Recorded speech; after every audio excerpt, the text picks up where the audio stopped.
So Mass Effect 3. Wow, with my ADHD, I cannot believe we're actually here. My Mass Effect journey has definitely been the highlight of my 2025. Even with the ups and downs, this is an experience that will truly stay with me. So I'm hoping Mass Effect 4 doesn't ruin it. Hi, I'm Mateo Vert, your favorite backlog gamer, and this is Mass Effect 3. So going into Mass Effect 3 kind of felt like when Avengers Endgame or Guardians of the Galaxy 3 were announced. They were the end of an era. Well, damn, now I kind of want to play Guardians of the Galaxy now. Wait, hold on, focus. So Mass Effect 3 is meant to wrap up the epic story of Commander Shepard, who went from first human Spectre to intergalactic legend. It was now time for the final chapter. I was confident I was prepared for anything this game could throw at me. No. Wait. New beginning. Wait. Okay, let's talk about it. Picking up some time after the events of Mass Effect 2, Shepard has apparently lost all of her rank. She was also put under surveillance due to working with Cerberus in the last game. I mean, all she did was save the galaxy twice, but sure, Shepard was the problem. And remember that Reaper threat we thought was coming and warned everyone about? You'd think the Council would have made preparations.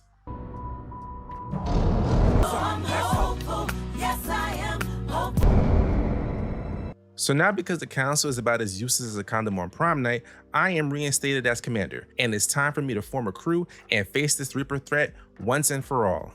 We follow a clue to Mars where we reunite with Liara.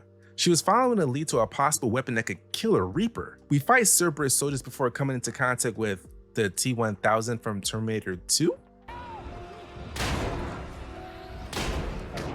After Kaidan gets put on a stretcher, we take down the cyborg and flee to Earth to get Kaidan some medical care.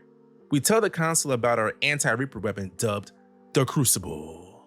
We also explain that we need support from all the races in order to build it. And this is when all the races put their differences aside and... Nah, that would be too easy. Time to help them with their personal problems. I'm gonna go in order according to my playthrough to keep this neat. Let's start with the Turians. They want us to save their Primarch and also convince the Krogan to help them save their homeworld. The Krogan wants us to cure the Genophage. The Solarians want us to trick the Krogan into thinking the Genophage is cured. The Quarians want us to help them defeat the Geth so that they can finally have a homeworld. And I want an aspirin because all these people are getting on my nerves. I started off with the Turians, where we are reunited with the GOAT. Garrus the GOAT has returned for round 3. After rescuing the Primarch, I head to the Solarian homeworld where we are reunited with Mordin. He is close to a cure for the Genophage and has a living female so the Krogan can repopulate safely. Of course, Cerberus be hating, so they attack the facility. We escape. The Krogan leader doubles down that the Krogan will not help with the Reapers until the Genophage is fully cured. Sure, it's not like we got anything major going on. We cure the freaking Genophage at the cost of losing Mordin. After settling these disputes, we are called back to the Citadel. But something seems off, like when a cute girl gives you attention. Turns out Cerberus is attacking the Citadel. Udina, the human representative on the council, is a traitor. This is where we have our first encounter with Kai Lang, the elusive man second in command. He assassinates the Solarian councilwoman. While pursuing him, we run into Kaidan. Kaidan still somehow thinks we are collaborating with Cerberus. He hesitates on siding with us. You know, the person who saved his life in the beginning of the game. We convince him and Kaidan ends up shooting Udina in the one move in the franchise I can respect. This finally convinces him to fully trust us and stop throwing shade. And now for the most unfortunate part of my playthrough. It's time to help the Quarians. I go on a mission to stop a Geth ship where we are reunited with Tali and Legion. We shut down the ship and land on what was to be the new homeworld for the Quarians. When it's time to shut down the Geth, Legion says that he can release the Geth from Reaper control, but it would overwhelm the Quarian fleet in the process. With high enough Paragon, you can convince the Quarians to retreat. That way you can have new and improved Geth and the Quarians for the final showdown. Yeah, that's not what happened during my playthrough. Yep, I lost both Tali and Legion, and I won't lie, I took 2 days off the game to recover. So we really lost Tali, but we still have Kaidan? That does not sit right with me at all. Okay, 2 days and a therapy session later, it's time to resume the game. We go to the Asari homeworld where we might get a clue on the last part we need to finish the Crucible. After another encounter with Cerberus and Kai Lang, we utterly fail. This is where we decide to take Cerberus off the board. We track down the location and run into Miranda. Her father is working with the elusive man. Once again, because I didn't take preventative measures, Miranda dies in the firefight. The amount of L's that I am taking. We find that really cool room the elusive man is always in, and we have one final battle with Kai Lang where we put him down for good. We learn the final part of the Crucible is the Citadel itself. Time to return to Earth for the final showdown. The ending for this game seems to be where a lot of people have issues, and I'm one of those people. Depending on how high your Paragon is will make or break your ending.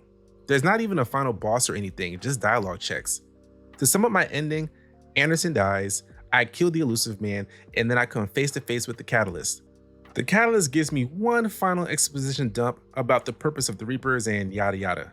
So the ending I chose was to destroy all synthetics and ended up dying. Boom, no more Reaper threat. I'm told this is the bad ending, so I'll eventually do another proper playthrough for the true ending. My thoughts on this story were, I mean, it's alright, like... My particular ending I wasn't a fan of. It felt kind of anticlimactic, but everything else I enjoyed though. I said in my Mass Effect 2 video that it felt like you spent most of that game helping your crew out with their chores, and that was a bit of a turnoff for me. This game you're running errands for different factions, but they're tied into the overall plot. I enjoyed doing side missions and encountering old faces like Jack, Samara, and Jacob. While Mass Effect 2 has the better climax, I think Mass Effect 3's story had me more engaged overall.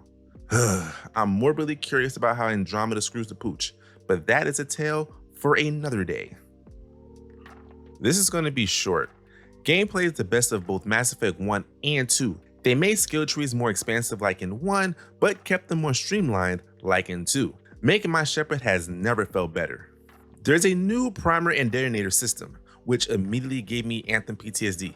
This made my first playthrough on Insanity kind of easy once I figured out what was going on. By the time I got to the end of the game, I had extra skill points I didn't even need. You also have a super melee, which, let's be honest, I never used. I don't think anyone's ever used this. Honestly, my only complaint is that there's no jump button. Petty, I know. I'm ready to get canceled for this. Despite the ending, Mass Effect 3 is my favorite in the series. Your booze mean nothing, I've seen what makes you cheer. It's just generally fun to play. Doing all the side stuff didn't feel like bloat. The DLCs are just straight gas and should have been in the main game. Discovering Javik, teaming up with Aria to take back Omega, fighting your own clone, and discovering a Rogue Reaper. Hell, I might just do a separate video on the DLCs in the future. Just sucks that according to people who got the true ending, it's still disappointing. I still think the Mass Effect trilogy, and yes, I mean trilogy, is worth experiencing in 2025. So I spoke to people in my community, and a lot of them were unaware of the whole your choices matter between games thing in Mass Effect. That feels like something I wish more games did. The ability to craft our own story is unique to us. Makes me almost optimistic for Mass Effect 4. Now let me go play Andromeda. And thanks for watching. If you enjoyed the video, please leave a like and maybe sub if you feel so inclined. Feel free to join the Discord. We're a small community in need of new friends. Follow me on all socials. Stop by the Twitch stream, and if you're seeing this on release, I'm most likely playing Andromeda, so come watch me suffer. Anyways, next week we become the Doom Slayer as I play my first Doom game. So until next time, it's Mateo Vert, your favorite backlog gamer, and you guys stay safe.